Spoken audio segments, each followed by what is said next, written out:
Welcome in, everybody, to episode 11 of Destination Dynasty. I'm your host, Matt Heckman, joined tonight by Martin Sokolsky. Martin, how you doing tonight? Good. Episode 11, huh? Wow, we're just chugging along. I was listening to Dave Funnel and our old pal Mike Carter the other day on Breakfast at the Beats, and they're at episode 18. And it feels like they started the same time we did. So it's crazy. We're in double digits, and hopefully everybody's enjoying the show. So Yeah, I was wondering maybe during the off season, if things slow down, articles slow down, baseball content slows down, maybe we'll jump into a little bit more frequent. Maybe that could be enjoyable talking. It's always good here. Mike Carter, I haven't talked to Mike in a little while. I need to reach out to him. Mike's a good Fantrax dude. days.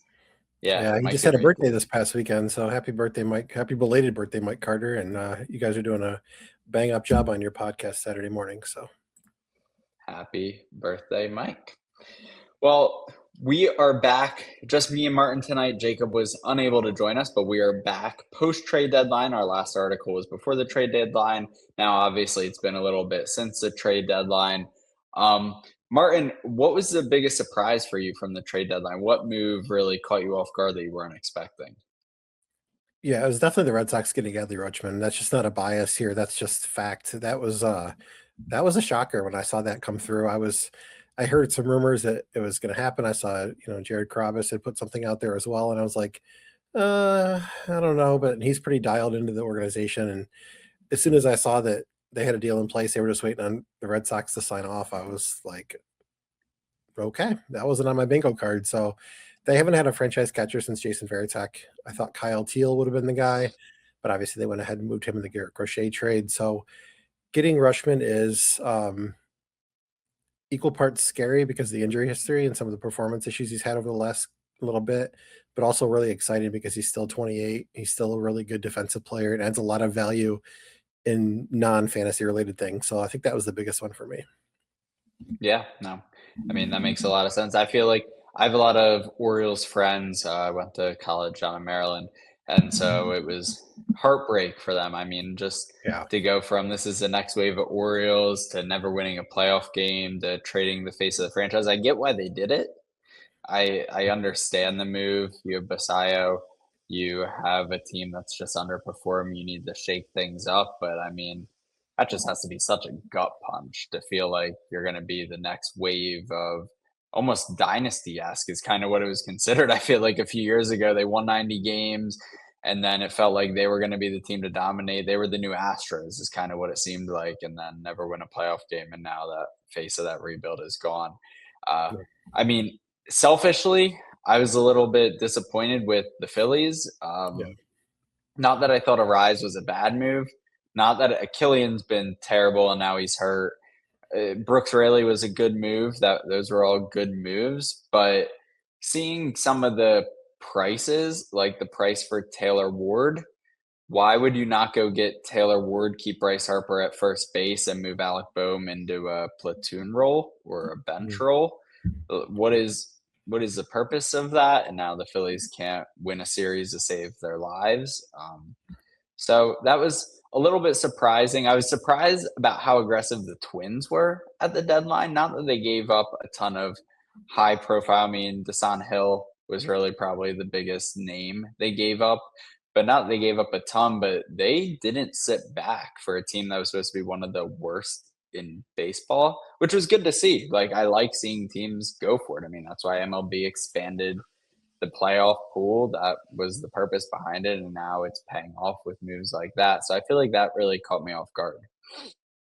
Yeah, I would agree with that. I think that the other thing too is that kind of caught me off guard was the amount of prop-up prospects that kind of got moved along the way. So like the Josiah Ragsdales, Alexander Frias, Gianmarco Reyes. I mean, those are some guys that really just kind of popped off the charts this year. I know that some of the hype hasn't caught up on some of them in all the dynasty circles, but obviously they're huge names from our standpoint. And those pop-up guys, good on the teams for moving them. I mean, obviously Ragsdale's a double A, so it's a little bit different. The rest of the guys are complex and low A guys, but anytime you get those pop up guys and you can cash those in on pieces that are going to help you, especially what Dustin May's doing for the Brewers right now. I think that it all looks good for both sides, and I think that the amount of guys that were moved this year was was a little surprising, and I think it kind of caught me off guard seeing some of those names moved. But Yeah, I mean, you mentioned Ragsdale, you mentioned Frias.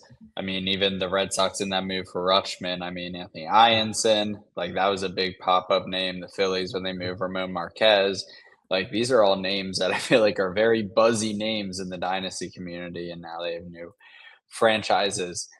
Speaking of Ramon Marquez, speaking of pitching, Ianson, before the trade deadline, we were continuing our sequence of breaking down each position. So we went through all the hitting positions. We covered all those, how dynasty value is changing. We gave our dynasty rankings, hopefully helping listeners to decipher who they should be valuing, who's overvalued, who's undervalued, how they should be valuing breakouts in 2026. Now, the one position we didn't do was pitcher, and pitcher can be so complex for dynasty leagues. I mean, I think about the one dynasty league that I'm in right now, and before the season, I was mapping it out, and I feel like I had 7 guys I could really count on.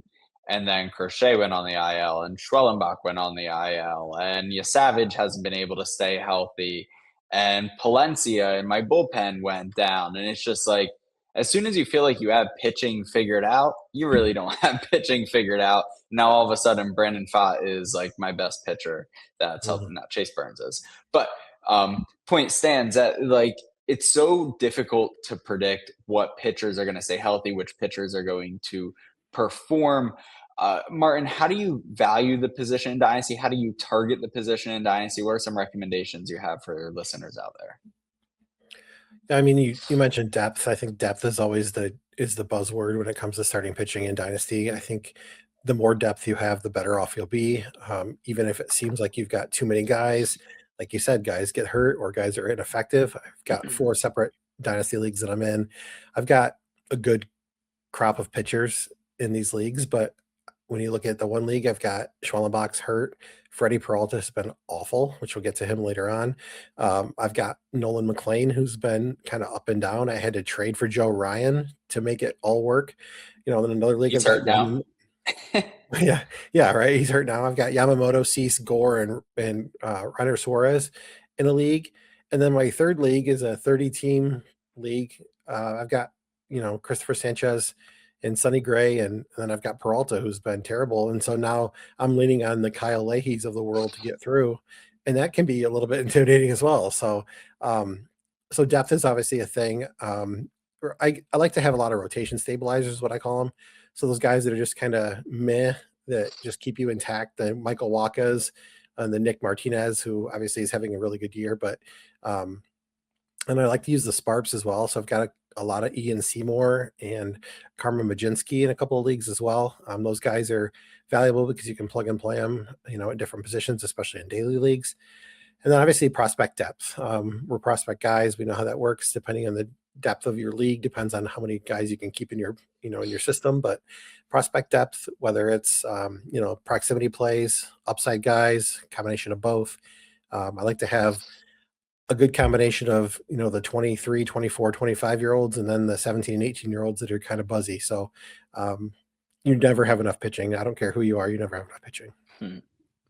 How do you balance? I feel like one thing that I've had difficulty with personally is how do you balance targeting wins? You want to build enough depth, like you're saying, but also you don't want to kill your ratios, right? I feel like sometimes I'm stuck towing this line between I want a really good 5 with then no depth, which 1 or 2 go down and then you're screwed, but at least my ratios are okay, versus you need wins or quality starts. I mean, whatever league you're in, you still need those. You need strikeouts, and you need to build that depth for when the other starters go down. So do you maintain depth and then bench and then like pay close attention to matchups? Or are you really just focused on quantity and then hope the quality backs that up? Yeah, I don't like to play in dynasty leagues that are weekly locks. I think it's really hard for me to do because I just I'm not comfortable with it. I like the options of being able to bench guys certain days, like today. Zebby Matthews, I've got him on 3 teams. I sat him at every game because I just didn't trust the matchup. And then again, there's Kyle Leahy, who I did run out today, and it worked out perfect. But I do like to play the matchups in those daily leagues. I think it's really difficult to play weekly locks for Dynasty. So yeah, I build the depth and then I do matchup plays. And sometimes that burns me. You got guys that just come out, get Yeah, out and get completely whacked, and then you've got guys that like Kyle who goes scoreless against the Phillies, things you just don't expect. Philly So stinks, so it's fine. everybody's struggling right now. But yeah, but yeah, I mean, I like to play the matchups whenever possible. Sometimes I get into a trap of playing everybody to accumulate stats, which doesn't always help me either. Um, and then as far as attacking wins, it is what it is. I don't I don't care if I win the wins category or not. I don't care if I lead I the league agree. in wins. It's such a finicky stat. I mean, we've seen.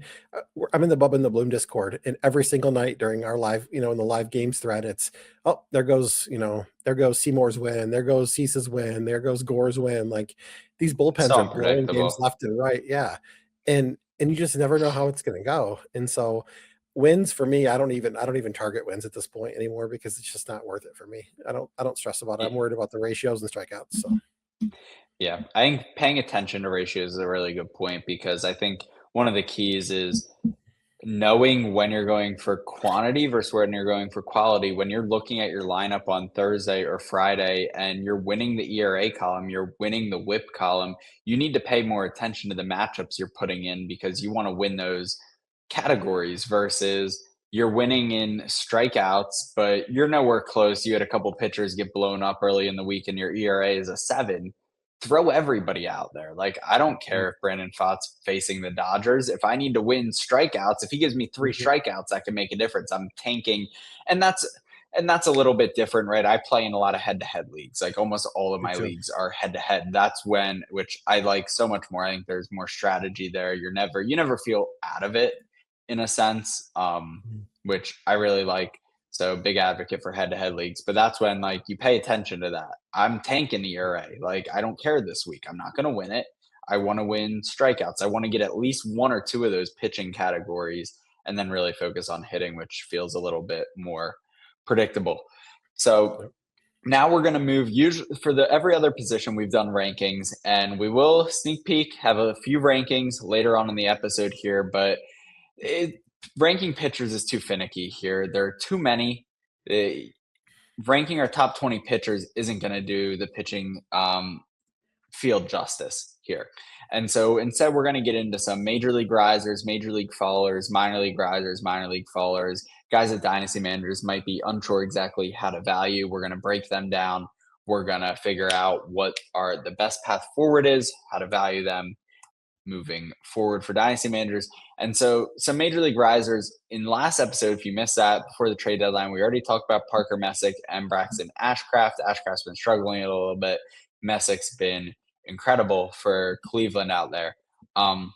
So we're not going to break those down. I encourage you to go back to the last episode, listen to that if you miss it. Starting off here, Cam Schlittler. I feel like I always need to over pronunciate his name when I'm saying his Oh name, yeah. what but wow, Cam Schlittler has been incredible.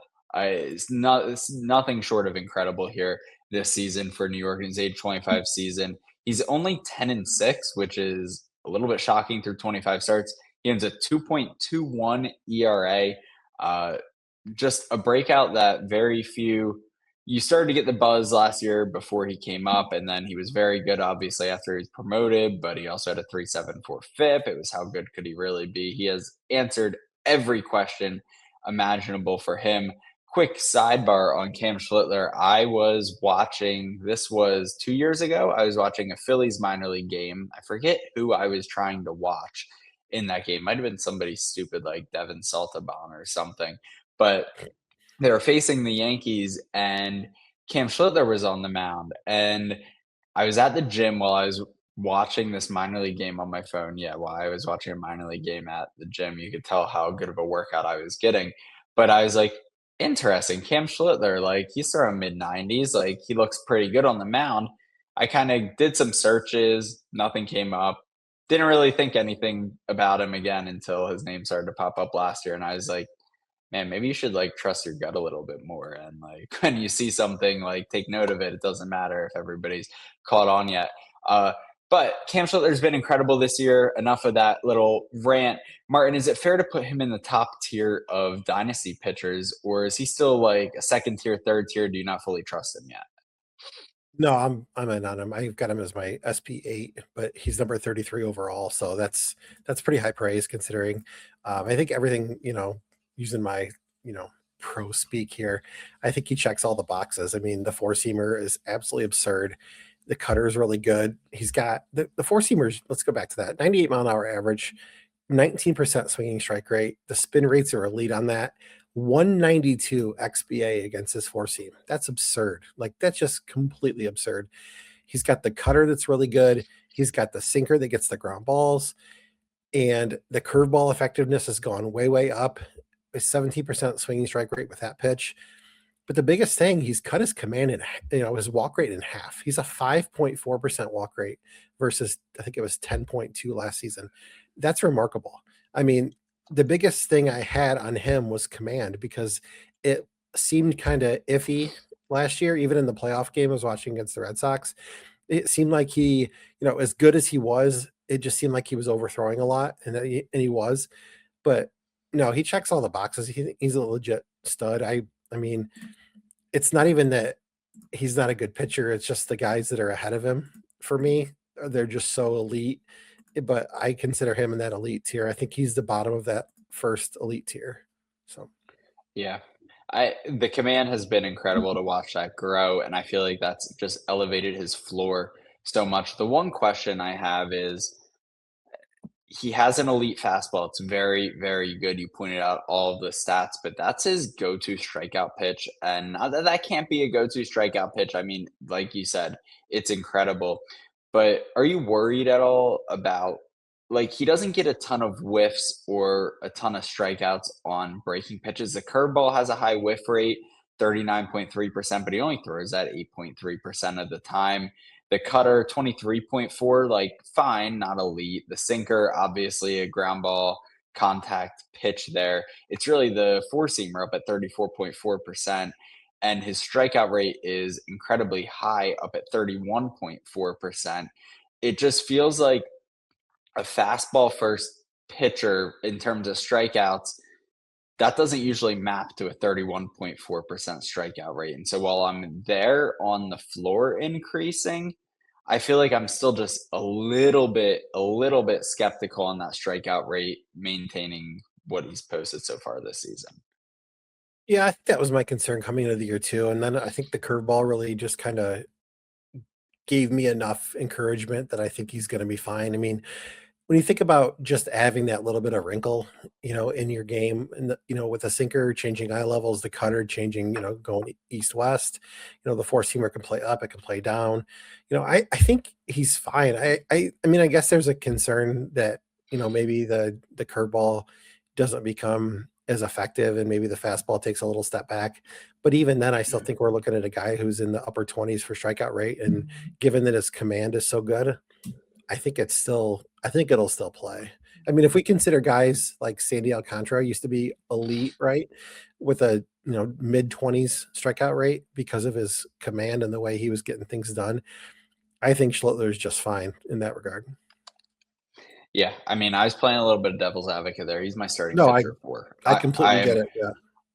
I'm all in on Cam Schlittler. I think he's incredible. I love when a player, a hitter, a pitcher, when they can raise their floor like that. I feel like that just does wonders. You don't have the concern. I mean, you see it with Christopher Sanchez, even if the strikeout rates kind of vary when you're not walking batters at a high rate, you're going to produce. Walks are what kill pitchers, in all honesty. And so Cam Schlittler has been incredible. I think both me and Martin agree he should be in that top tier of dynasty pitchers. If you have the ability to acquire him as somebody who's not in that top tier, go all in on Cam Schlittler. If you own Cam Schlittler, don't try to sell high. He's going to be really, really good. Another player that has kind of taken the next step this season has been Gavin Williams. A lot of prospect hype on Williams a couple of years ago, and he's really taken the next step this season. In 24 starts, he owns a 3.55 ERA. The strikeout rate has really skyrocketed. It's really been the sweeper that's taken off. He just started throwing the pitch last season, only 19.9%.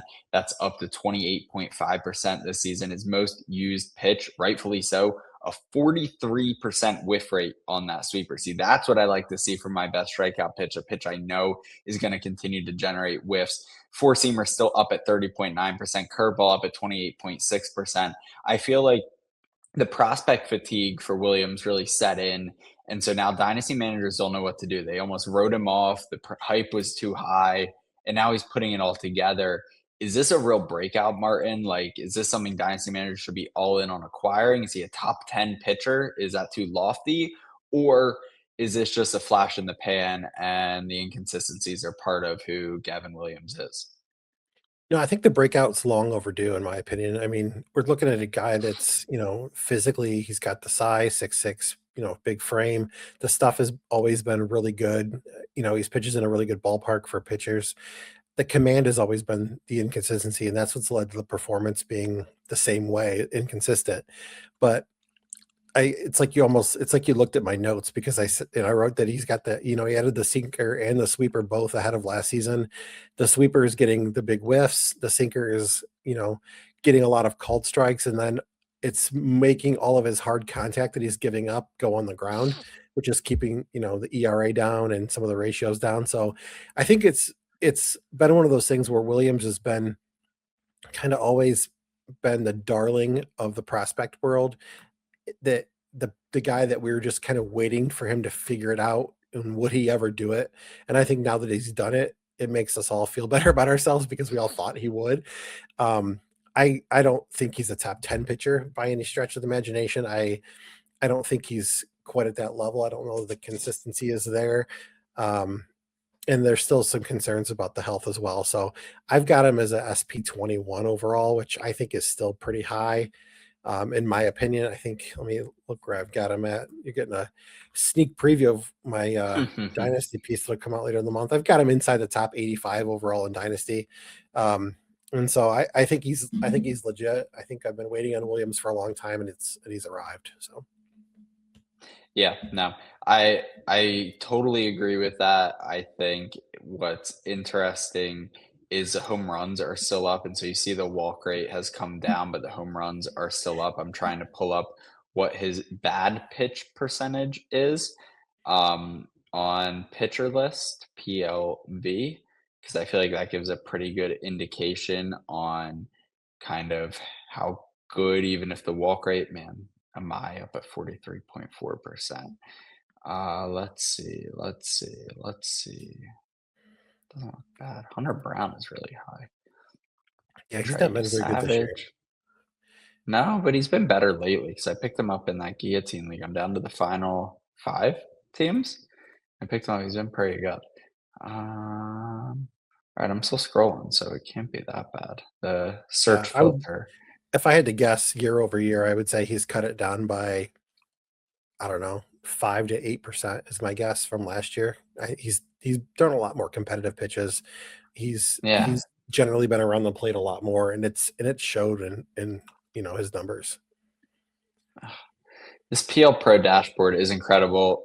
Tons of props to everybody who put in work to get it to this point, but the search filter is not working for me. So anyway, moving on back to reality. Gavin Williams, I'm in on him. I just messaged. We have the trade deadline in my one dynasty league is today.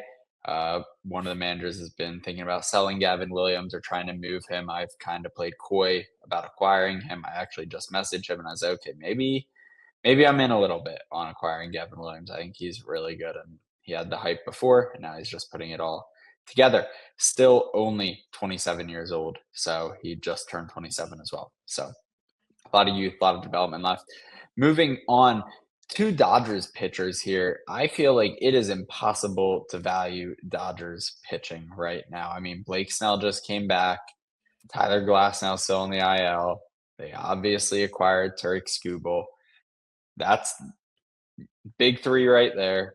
You have Yamamoto, and then you have a lot of other pieces that have looked good. Justin Robleski, and Roki Sasaki is a name I really want to hit on because he has just completely shifted his game. The bigger glove seems to have made a huge difference in his success here. But both of these pitchers have had really strong 2026 seasons, but they're in a six-man rotation right now, and Tyler Glasnow is still on the IL. So who moves to the bullpen? What happens? Do they keep playing the Phantom IL stint just to keep everybody healthy? But Martin, how did dynasty managers value these two young pitchers who are breaking out on a really good team who don't have a firm rotation spot locked in? Yeah, with Robleski, obviously he's been successful, yes, but he's also been lucky in my opinion. I mean, if you look at the X ERA, XFIP, the Sierra, they're all a full run higher than his actual. He's given up a lot of hard contact. You know, he's not missing enough bats. It's a sub 10% swinging strike rate, sub 20% whiff rate overall.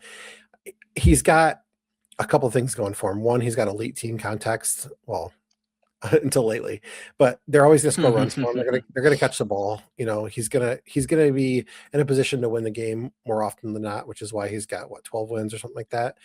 You know, he doesn't beat himself because he doesn't walk a lot of guys, which is important. He's kind of those rotation stabilizers that I talked about earlier, but he's really just like an SP, SP3, SP4 in real life, and probably like a SP6 or 7 in fantasy for me. There's just not a lot of upside with him. And I don't think that even when he's been pitching a lot better, like as far as like strikeouts and stuff like that go over the last couple months, it's still just not doing it for me. Like he's fine. I But watched him carve up the Phillies. Let me tell you, he looked dang Kyle good when he Leahy carved carved up up the the Phillies Phillies. today. Yeah. No, And he looked dang good when he carved up the Phillies today. right. No, yeah, he does. I mean, he does look good. He looks like he's a major league pitcher. There's no doubt in my mind. And there was a lot of people in on him, in the offseason. I remember talking about him at First Pitch Arizona. But if we're talking about, you know, K's and trying to get an advantage in that and trying to avoid some of the blowups with your ratios, I think right now he's been really good. The surface stats look really good, but there's a lot of luck in here too. I don't think he's overly valuable in the long run because I don't think he's got a rotation spot. I mean, money talks, and all those guys are making a lot of money. Eric And Lauer, so, I guess. I looked at the rotation, and I mean, Glass now comes back. You could still do a six-man rotation and just move Eric Lauer out. I forgot Lauer was occupying a spot in that bullpen. I mean, I've got him as like a top 70 pitcher in Dynasty, but I don't think there's much there with him. I think he's just having one of those good years, but I don't see a skill set that makes him anything more than just a guy. No, I think that's fair. And, That's kind of how I and feel about him. if Nick's in on him, sorry, Nick, I'm not in on him. Is Nick in on him? I haven't been paying I attention. don't know. I haven't either. No, I don't. I haven't heard about Justin Robleski. I think he's just a guy too. Roki Sasaki, though, Roki Sasaki is a guy I am quickly becoming very in on. Last five starts, 2.4 ERA, 3.55 FIP, 2.71 X ERA. I know the glove got bigger, and the Dodgers thought he was tipping his pitches, but there's also been a noticeable shift in his fastball. Pre-July 8th start, I'm pulling live stats here. Pre-July 8th start, 96 stuff plus on the four-seam fastball. The splitter was obviously very good, 127 stuff plus. Slider was good, 109 stuff plus. Post-July 8th start, 107 stuff plus on the fastball. Slider still very good. Splitter still very good. But that's a pretty noticeable jump in the fastball. I haven't been able to dive into exactly what shifted in terms of what's driving that stuff plus change, but it's completely changed his arsenal. And Roki Sasaki, I mean, entering last season, he was going to be the next great pitcher to come over from Japan. He was going to be the next Yamamoto. And then things really blew up, and the fastball shape, a la Andrew Painter, was not very good. And then all of a sudden, it doesn't matter if you're throwing hard. It didn't matter if your off-speed stuff was good. Your fastball shape stunk. And now the fastball is 106 on stuff plus recently. Very noticeable shift there. Something has definitely changed. Is this a perfect time for dynasty managers to go buy Roki Sasaki from a team that is still skeptical and is trying to capitalize on name value, or should you still have reservations about acquiring him? I'm still on the fence. I still don't know that I buy it. I don't trust him. I still think the command is very poor, or at least inconsistent is the word. It's not necessarily bad anymore. But I mean, you talked about the fastball shape coming in, and I think everybody knew that the fastball shape was bad. Whether you subscribe to Nick or Eno or Lance Brozdowski or Eric Samolsky or whoever you're reading as far as pitch shape and metrics, everybody knew that the fastball was bad. Like that was the thing. The fastball was not good, and it was going to be a lot of splitter. And if the slider was good, he would be average, and if the fastball ever ticked up, he would be decent. And I think that's where we're at right now. The fastball is getting better, and they're going to do some things with it, and he's going to continue to rise. Um, I think if you want to get in now, I guess is your time. If you're really buying in, I'm still on the fence, so I'm not going to be a buyer on him. But if you're in, think that he's a guy that you want on your roster in the long term, I think now is the best time to buy, because I think the value is still low enough that you're going to get a discount on what he could be. But there's going to be a lot of sleepless nights too. So Yeah, I think I'm in on it. He's changed his release point looking through things. His horizontal release point has declined pretty severely throughout or significantly throughout the season this year. The IVB is up on that four seam fastball. I think the Dodgers know what they're doing. I think they deserve credit for the team they built. Obviously, they acquire a lot in trades and they're willing to spend the money, but they also have a very, very good player development system, which is why they can make the trades that they make. I think Roki Sasaki is a name that's going to continue improving. Still only 24 years old. I mean, we talk about some prospects that are only 24 years old. So yeah, Roki Sasaki is just going to keep getting better and better. Moving on here as we continue to tick up in time, these podcasts just fly right by. Major League Risers, I group Jackson Job since he's healthy now, Troy Melton since he's healthy and pitching well, and Kiter Montero all together for the Tigers. Martin, what does that rotation look like? They acquired River Ryan. There are other pieces there. What does that rotation look like long term?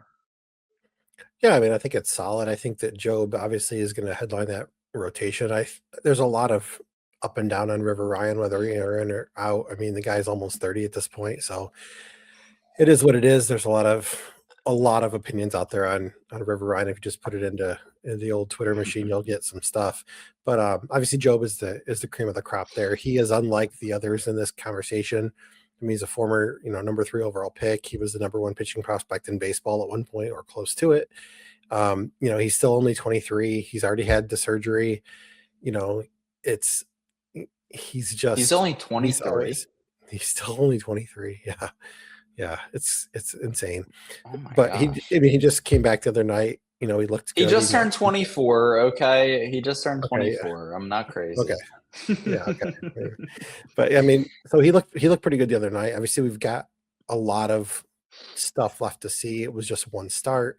The velo looked good. The spin rates were still above average, but not nearly what they were before. He was in like the 3200s with some of the breaking stuff. He's in like the 28s this past weekend. So, there's still a lot of stuff to be done. I think they're going to be cautious with him, even though they're in the race. As far as Melton, I think that I kind of thought the breakout was coming this year, but then the injuries kind of hurt and he kind of fell off. The stuff has been pretty good itself, but he's not missing any bats like at all. His strikeouts per inning is like 7 per 9. I mean, which is just completely disheartening when you look back at his AAA numbers, his AA numbers. He was like a 12 and 13 Ks per 9 guy, and he hasn't been able to get that going in the majors. So I think that he's doing good things, but if you look at some of the game logs and watch some of the command issues he's got, he's still working through some of that, and that could be rust too. But and then Montero, I think Montero is just a guy. Surface stats look pretty good, but there's not a lot of upside there. He also doesn't miss a lot of bats. So I think they're all going to be a part of the rotation moving forward, along with, River Ryan at some point. And, I really wish they wouldn't have traded Casey Mize. I really think that Casey Mize was starting to figure it out. And, I didn't like that they moved him. I would have rather seen them trade Flaherty and just take a huge loss on it, but it is what it is. So, yeah, Job's the guy moving forward, and then we'll see what they do to build around him. Yeah, I think Montero really fits that mold of pitching that you were talking about earlier that you like to target. I don't think he has much value because people pull up his Fangraph page or his Baseball Savant page and it looks very fine, but he can do a lot of things really well. The Tigers like to use him. I mean, they've used him out of the pen, they've used him in the rotation. He is just a guy, but he gives you length. He's a Mhm. guy that quality starts league. I think he's going 6, 7 innings, low pitch counts. He pitches to contact. Um, I think he's a good under the radar buy in dynasty leagues where I don't think he's necessarily going to cost you a lot. Moving into major league fallers, Martin, you mentioned rostering Freddy Peralta in a couple of leagues earlier this season, and Freddy Peralta has been terrible this year. No easy way to put that. He did get a trade to Tampa Bay, which Tampa Bay is known for their player development. Uh, do you think that helps his dynasty value? Is there any resurrection chance there, or is this just a guy that it's a like he's past his peak? You're never going to have old Freddie Peralta. He's now becoming just a replacement level pitcher for fantasy managers. I think there's a chance that they could restore some of the value. I mean, I think at this point it can't get much worse. He's if you look at his career arc and you look at the things he's done throughout his career, he's always kind of operated in the margins, right? He's never been elite necessarily. He's been a volume guy. He's gotten his fair share of strikeouts. He's pitched deep into games, but he's just never been in that upper tier. I think I've had him as high. Actually, I know where his high point was. I had him at 77 to open the season. He was SP 18. I've got him right now at 211 with SP 57. So, I mean, he's just fallen off completely. The fastball started losing effectiveness a couple of years ago, and now it's just completely bottomed out. He's got less than 10% swinging strike rate on it. He's got the highest batting average, hard hit rate that he's ever allowed. His Ks are way down on the pitch. His curveball and his changeup have been just kind of meh. Maybe Tampa can fix him, but at this point, I mean, if he can become a top 40 SP again, I think that's what you're gonna have to live with because I just don't know that it's coming back. Yeah. I mean, 9.31 ERA in two starts with Tampa. They are increasing the changeup usage, a changeup. They're getting away from that four seamer. Like you said, that four seamer In has his been bad defense, for a couple of years. he pitched at Coors and against the Dodgers, so I'll give him a pass on that. We'll see what he does in his next outing. Yeah, I'm at least optimistic that the Rays are making changes. I think that's always a Mhm. good thing. When something's not working, don't stick with it. Don't keep throwing your four seam fastball 55% of the time. It's not Mhm. working. Move on to something else. Um, moving on down our list of major league followers, Edward Cabrera. Last season, he finally put it all together. He stayed healthy. That's been the biggest thing for Edward Cabrera throughout his career. He set career highs. Miami sold high. They moved him to Chicago, and the injuries are back. He's only been able to throw 72 innings this season, 5.1 ERA after posting a 3.53 ERA last season. Martin, was last year a flash in the pan? Is there any chance Edward Cabrera regained some dynasty value? I mean, he is 28 at this point. That's not too old, but he is getting up there. He's no longer 25, 26 with a load of potential. Yeah, I saw your note. You said, "Was this a facade?" I mean, let me just respond with this. Did we ever really think he was good? Because my answer's always been no. I Um, traded Trent Grisham for him in a dynasty league. I don't feel like I that would was too much to give up. no, I would do that. I think Trent Grisham was playing out over his skis too. So no, I mean, it's just he's always been one of those guys, right? So it's the command was always terrible. It's actually been better, but the command was always so bad that it made the profile so volatile. And he was always the guy that had all the upside, but it was like it was a roller coaster to get to the upside each time out, and then sometimes it was just complete blowing up, and sometimes it was he looked like the second coming kind of thing. So, but it's always been a mid to upper fours ERA, a really high whip. Yeah, I can see I mean, I bumped him as high as I ever have this past year preseason. I had him at 169 overall. I think he's okay. I think he's still a top 200 guy in Dynasty, but he's definitely never going to be a guy that I'm going to run out and try to acquire because I have 4 kids and I have enough gray hair as it is. I don't want to have more gray hair just because of Edward Cabrera. So I'm never going to be in on him. But if you are, by all means, enjoy the heartburn because it's a wild ride with Yeah. Mr. Cabrera. Yeah, I think you need to just adjust your expectations. He's no longer the flashy name. He's proven he can't stay healthy. You're gonna have some really good starts. You're gonna have some really bad starts. He's a back of the rotation guy for your dynasty teams, and that's fine. Like you need guys like that. You need guys with upside. I mean, he has more upside than some streaming options. Like if you're rostering Foster Griffin, just a random name that I pulled out, like as your back of rotation, Edward Cabrera has more upside than Foster Griffin. Like there's nothing wrong with chasing that upside, but he's no Yeah. longer going to be a real difference maker for your dynasty teams. Yeah. Another Another guy, name that go ahead. I was gonna say another guy that just kind of sticks out to me as the same type of thing, only without as many injuries, is Shane Baz. Like Shane Baz ever going to figure it out? Like, is he ever? Because the hype has just been so high on him, and he just continues to be not good every year. Shane Boz has been. It depends on your league. I roster him. Somebody cut him in an Ottoneu league, and he has been very, very good for my Ottoneu league where I picked him up in because he's pitching deep into games, and his ERA and peripherals aren't terrible, and he's not giving up home runs. That's the key in Ottoneu, right? In points leagues, especially, you get like minus 13 points for every home run that the pitcher gives up. He's been very Shane Baz, I feel like, has gotten a bad rep this year. 3.76 ERA, 3.35 FIP. I feel like the expectations were just so high for Shane Baz that there was no like ability for him to just be okay. If Yeah. that I Well, like good he's because been totally he's fine. just okay. Yeah, I mean, he's just okay, but over his last 15 starts, yes, he's 3-7. Yes, the strikeout rate is only 21.5%, but it's a 2.93 ERA. Like he's been actually very like I feel like the Orioles have been so bad. He got off to such a bad start. The disappointment was so high that and then the prospects, of course, Baltimore traded. Tampa have been playing really well, and so it's like, oh, Baltimore got killed in that trade. He's been very good, especially for real life and for some league specific formats. He's been very serviceable. But yeah, definitely agree. He's failed to live up to the hype. Another player who's failed to live up to the hype, Zebby Matthews. When I was writing the notes for this, I just put a sad face under it. No real notes there. Zebby Matthews is a guy I was very in on coming up as a prospect. I wasn't sure how it would go wrong, and third stint now in the major leagues, and I guess it's a little bit better. It's the best ERA he's posted, but it's still a 5.23 ERA. What the heck are dynasty managers supposed to do with Zebby Matthews, Martin?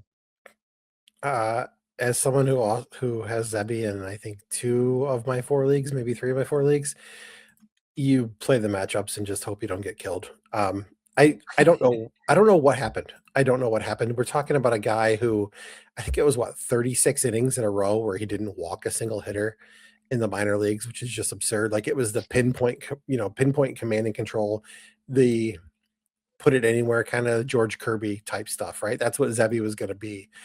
And he's still controlling the ball, but he's getting hammered all over the ballpark. I mean, he doesn't do anything with his four seam fastball is not doing anything. It's not missing any bats.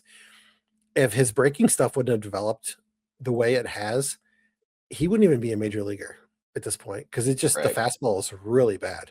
And I mean, I've got him in a salary league where he's a $2 million on his second year of a rookie contract. I mean, I've got an option to extend him for next year for another 3 million. At this point, I don't even know if I want to do that. It's just it's so frustrating, and he's not doing anything to earn his keep there. I mean, this is a rotation that has run out guys like Simeon Woods Richardson, who had an 8 ERA for 3 months before they finally let him go. I mean, and Zebby just sat in the minors the whole time. So yeah, he's frustrating. I wish I had an answer for what the issue is with him, but he's really hard to roster in Dynasty. Why does he keep throwing his changeup? I don't get it. Like, he throws it so much to lefties, which I get you need a pitch to go get lefties. Lefties are hitting 357 on the pitch last year. They hit 280 on the pitch 2 years ago. It's got a -6 run value, had a -2 run value before. Like, what? Why are you throwing it? I don't Mhm. I don't get it. I don't get how it's the usage is up this year against lefties. 15.2% last year to Right. 21.1% this year. I don't understand why you're even throwing that pitch. I don't know. It's disappointing. Another guy that I don't know what to do with Tatsuya Imai, which I just completely butchered his name. But Imai, he was the 101 in most FYPDs and a lot of FYPDs, not all of them. But I took him 101 in the Dynasty League FYPD, and now he's in the bullpen. What what is your recommendations for dynasty managers here? Because I have no idea what to do with Imai. Yeah, I think you have to kind of hold at this point. I think I was I was Right? I was digging in on him because he's kind of like he's odd with what he's got going on. So if you look at the good things, he's got a 28% strikeout rate. He's got a 13.6% swinging strike rate. The expected stats are quite a bit better than his actual, which is encouraging. He does what Nick says to do, which is throw your best pitch the most, which is, it's the slider. He throws it quite a bit. He's got a 20.8% swinging strike rate, 40% O swing against that. The fastball, 94 elite arm side run. I'm talking about like 11 inches of arm side run, which is pretty impressive. The sinker does a good job of getting ground balls, but he can't throw strikes. It's a mid-teens walk rate. He's giving up a ton of hard contact, double-digit barrel rate, 44% hard hit rate. You know, he's also giving up a lot of fly balls and a lot to the pull side in that ballpark. Somehow his home run totals aren't actually that bad, which is, you know, something I guess you can bank on. But I think at this point they need to consider working through some pitch mix changes, sequencing things a little bit different, trying to get him to consistently throw more strikes because I think he's capable of missing bats and being a above average major league pitcher. But I think that adjustment period that we've talked about with players coming over, like you just mentioned Roki earlier on, I think that it's all coming full circle with him as well. I think he's struggling to adjust to the major league, to the American game. And you've got to hold at this point because you spent a lot of draft capital on him, most likely. Um, so yeah, I mean, there's enough there that I don't want to give up on him, but he's very matchup dependent right now for me. Well, Yeah. he's in the bullpen right now, so yeah. Yeah. Another 3 scoreless innings out of the bullpen, couple more walks tonight. I think some of it is just confidence at a certain point, a little bit, right? Getting I that mean, command, being the confident bulk in reliever yourself. guy. Yeah. Hopefully, that is not what any dynasty manager who spent a 101 pick wants to hear, is Yeah. him becoming a bulk reliever guy. But when you could have had Eli Willits or any one of those prospect, the 2025 draft class is going to end up being one of the most underrated draft classes, I think, in a very, very long time. And my early scouting is the 2026 draft class is one of the most overrated draft classes in a long time. But that's a different topic for a different episode that we definitely do not have time to get into tonight. Um, Moving on to minor league risers here, I'm going to bunch the 4 names that I wrote down here into one little segment here. So we got Kendry Chourio of the Kansas City Royals. He's been incredible. He was dominant in the MLB Futures game. Really good fastball, really good slider, just a very, very good pitcher. Gage Wood for the Philadelphia Phillies. Really big fastball. The question becomes how much relief risk is there? Ramon Marquez, former Phillies prospect, now Giants prospect, traded in that Killian Arise trade. Question: he's been dominant. Struggled a little bit in his Giants debut, but 8 strikeouts in 4 innings. So Marquez was really, really good. And Christian Zazueta for the Los Angeles Dodgers. Zazueta has been phenomenal. Another pop-up prospect for the Dodgers. I mean, they just continue to develop. The changeup's good. The fastball's really good. They got him for Martin, Caleb if you Ferguson. Yep. Yep, who Caleb Ferguson, he is pitching on the St. Louis Cardinals because I was watching yesterday and there was a little segment of the Phillies announcer that said he was acquired by the Cardinals for other considerations. Phillies announcers had no idea what that means. What is an other consideration? It's not a player to be named later. It's not cash consideration, not international pool. What is Yeah, other? it's the bucket of bubble gum that everybody talks about getting in a trade. Yeah, somebody said baseballs. I Big think league Ruben chew. Amaro said he was traded for Yeah. a bucket of balls or Yeah. something like that. Martin, if you're ranking those four pitchers, give me the quick rundown. Who are you most confident in? Who are you most worried about? Who is a sell high? Who is a buy high? Because these guys are all rising quickly up prospect lists. Yeah. So my prospect rankings,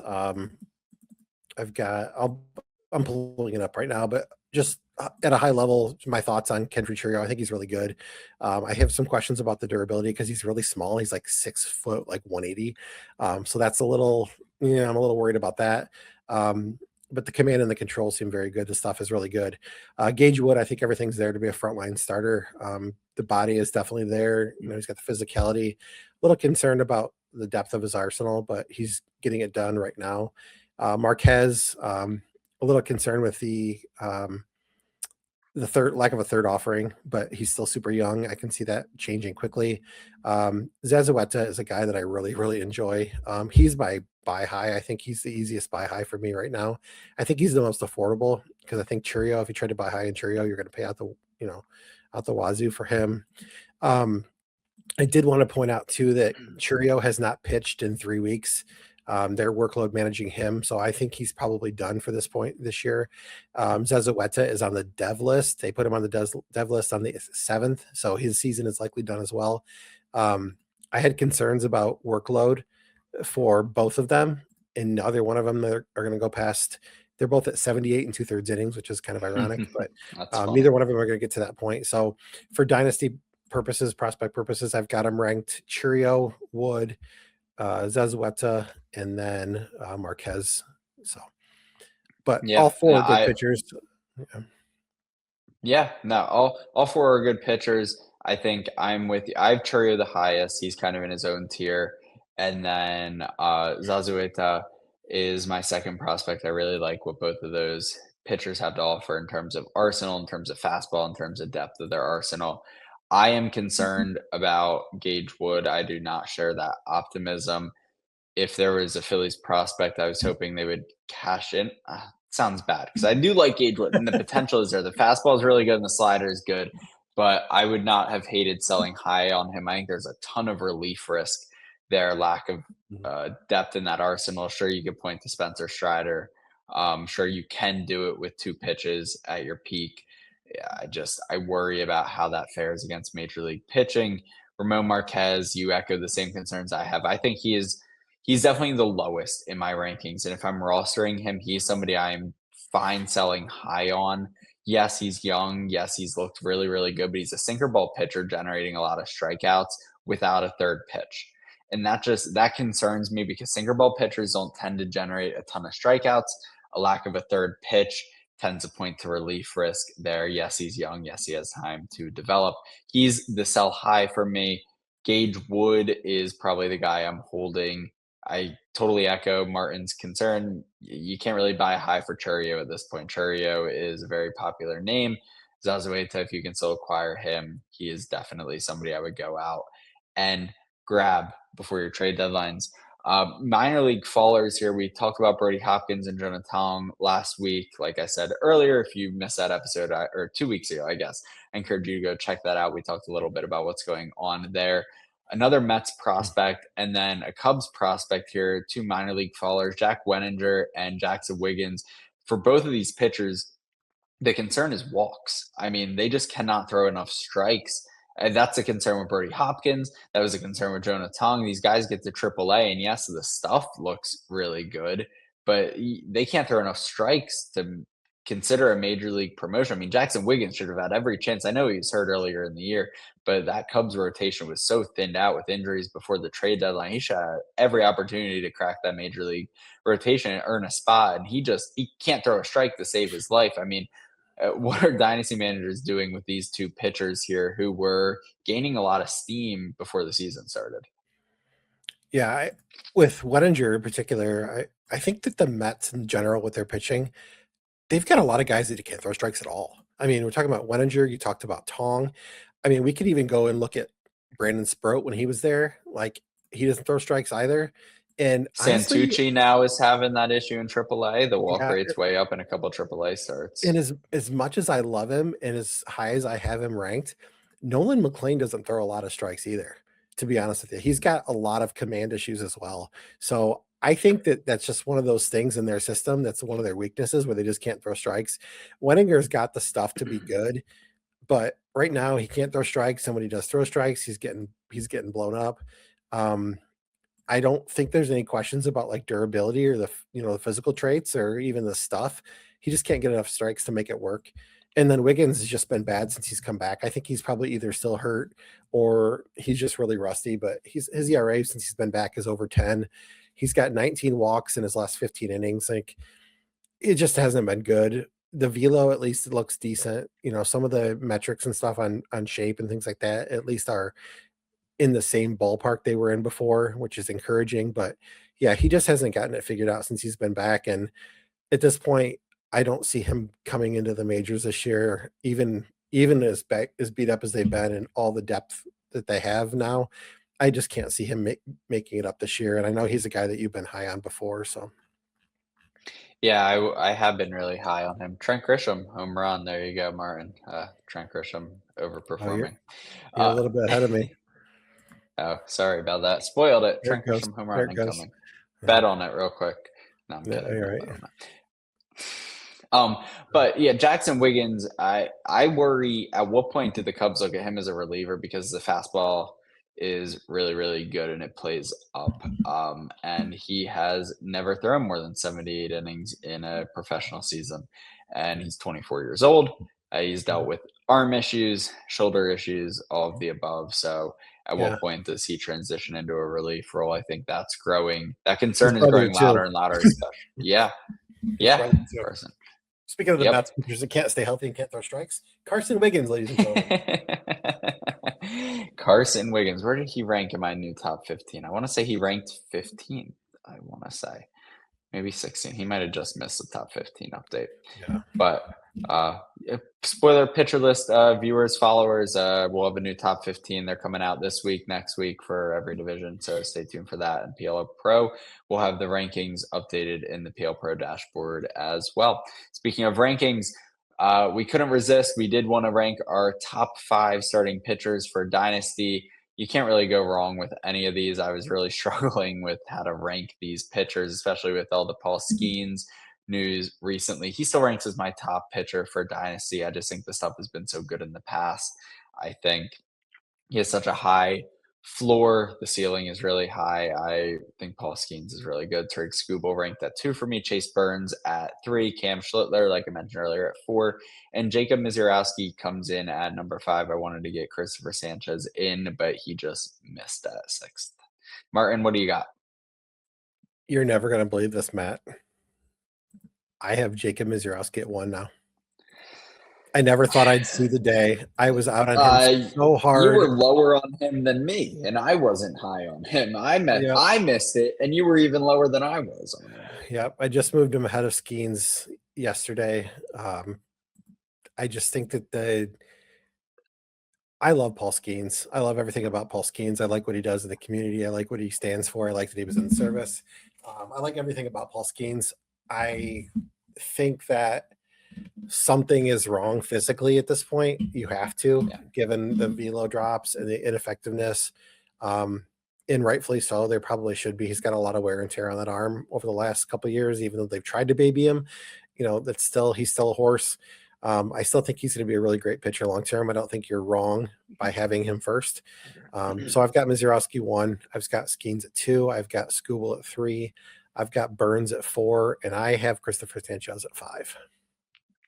I saw you get Sanchez in there. I wanted to just maybe Nick scared me off him a little bit, but I like Christopher Sanchez. All right, we made it through just under an hour. Martin, any closing thoughts for the listeners?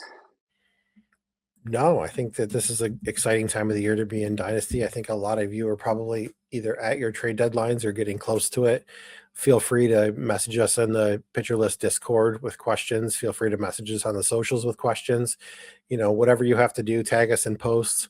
We're here to help, and it's a great time of the year to be a dynasty player. And there's a lot of stuff going on. There's a lot of stuff cranking out from our dynasty team rankings, and Matt's got his top 150 prospects. I've got a top 400 dynasty coming out. There's all kinds of prospect profiles coming out from guys. So now's the time. If you're not a PL Pro member, get locked in on that. Get into the Discord. Join us. There's a lot of great things happening right now. Couldn't agree more with all of that. Well, that'll do it for tonight's episode of Destination Dynasty. I'm Matt Heckman, joined by Martin. Have a great night. Thanks for listening. See ya.